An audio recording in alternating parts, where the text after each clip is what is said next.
Hello everyone, আসসালামু আলাইকুম। I hope সবাই অনেক বেশি ভালো আছেন। আমরাও আপনাদের দোয়ায় ভালো আছি। আজকে গিয়েছিলাম আপুর বাসায়, আর এখানে এসে সিয়াম মাহির সাথে দুষ্টুমি করে দিয়েছে। আসলে মাহি অনেক বেশি হ্যাপি আমাদেরকে দেখে, আর সিয়ামকে মাহি অনেক বেশি পছন্দ করে। কারণ সিয়াম মাহিকে একটু পরপর নিচে নিয়ে যায়, ঘুরিয়ে আনে, তাই ওর সাথে ভালোই মিশে। আর এই যে ও আসতে না আসতে সিয়ামের সাথে নিচে যাবে, মাহিকে ওর আম্মু রেডি করিয়ে দিচ্ছে। আর এখানে সিয়াম কি নিয়ে যেন বকবক করতেছে, আর মাহি আমি ক্যামেরা ধরে রেখেছিলাম, তাই মাহি এদিকে তাকিয়েছিল।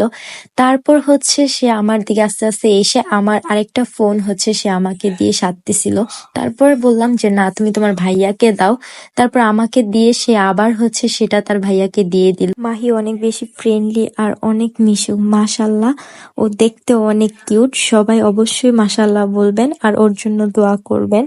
আর যখনই আমি ওদের বাসায় যাই, আমার মাহিকে রেখে আসতে অনেক বেশি কষ্ট লাগে।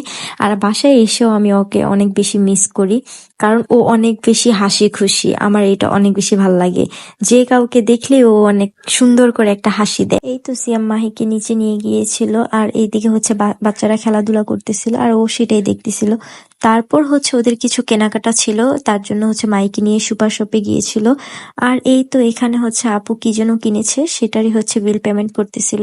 তারপর আপু বাসায় এসে ভেজিটেবল গুলো কেটে হালকা বয়েল করে নিয়েছিল, কারণ এগুলো দিয়ে আজকে ফ্রাইড রাইস আর চাইনিজ ভেজিটেবল রান্না করবে। তাই আর আমরা বাসা থেকে আসার আগেই আপু বলেছিল আজকে ফ্রাইড রাইস রান্না করব, তোরা আয়। যার কারণে আজকে আমরা আপুর বাসায় গিয়েছিলাম। আর এই তো বয়েল করা রাইস গুলোও এখানে আপু মিক্সড করে নিবে। তারপর আপু রাইস গুলোতে সয়া সস আর ফিশ সস মেবি এটা দিয়ে একটু মিক্সড করে নিচ্ছিল। আর এত বেশি কোয়ান্টিটি ছিল যে, যার কারণে আপু এটা নাড়তে অনেক বেশি কষ্ট হচ্ছিল। তাই আপু একটু হাত দিয়ে নেড়ে চেড়ে দিচ্ছিল। যাই হোক, আর এইদিকে আপু মুরগি মেরিনেট করে রেখেছিল, সেগুলোতে ময়দা আর ডিম দিয়ে মিক্সড করে নিচ্ছিলাম ভালো করে। আর যেহেতু সবকিছুই আপু করেছে, আমি একটু হেল্প করছিলাম। আর এইদিকে চিকেন গুলো ভাজতেছিল, আর অর্ধেক চিকেন ভাজা হয়েছে। আর সিয়াম বিড়ালের মতো রান্নাঘরে ঢুকে সেখানে চিকেন খাচ্ছিল। আসলে আপু বলতেছিল যে ও নাকি অনেক বেশি চিকেন পছন্দ করে, বিশেষ করে ভাজা। তাই আপু ওকে বলতেছিল যে এখান থেকে খা। আপু রান্না করতেছে, আর ও চুলার পাশে বসে বসে গরম গরম চিকেন খাচ্ছিল। আসলে সবার আগে ওই খেয়ে টেস্ট করতেছিল। যাই হোক, এটা আমিও যখন রান্নাঘরে যাই তখন ও এরকমই করে। আমাকে যদি দেখে যে মুরগি ভাজতেছি, তখন ও সেখান থেকে নিয়ে কি করে, চুপি চুপি একটা দুইটা নিয়ে চলে যায়।